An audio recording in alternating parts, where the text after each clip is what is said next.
One thing about Sisyphus that took me a long time to understand was that initially I thought it was a kinetic sculpture, which it is.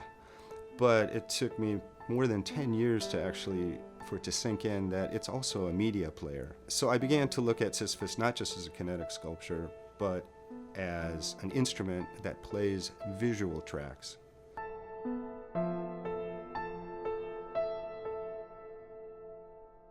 There are many times where I sort of live in the realm of fantasy. My wife Bev reminds me of that quite frequently. But fortunately or unfortunately, I've had some of my fantasies come true, like making art machines. In 1998, one of my machines kind of escaped my shop, and that became Sisyphus. It was the first CNC machine that I made whose purpose was not to cut out or help me make static sculpture, but the machine itself was the kinetic sculpture. Bruce and I hit it off over a love of motion control and CNC technology. When I met him, he was prototyping a museum piece of Sisyphus, so it was my first introduction to it, and like is very common when people first see it, I was quite amazed by it, as well as the technology and ingenuity.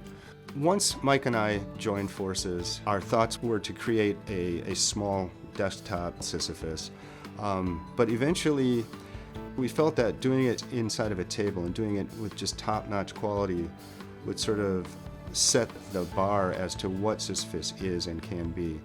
When we did the Kickstarter, the first Kickstarter, we had, I thought, pretty reasonable expectations, but we really didn't think it would do anything like it did, and it was so interesting at the beginning because within 24 hours we had met our goal. We ended up with funding of $1.9 million, something obviously that we did not expect, but it made possible everything since. We got some really incredible employees, and the employees helped us make the business successful because they were kind of an integral part of figuring out how to make everything work. Everybody weighs in when there's something's not working right, or there's an opportunity for a creative space.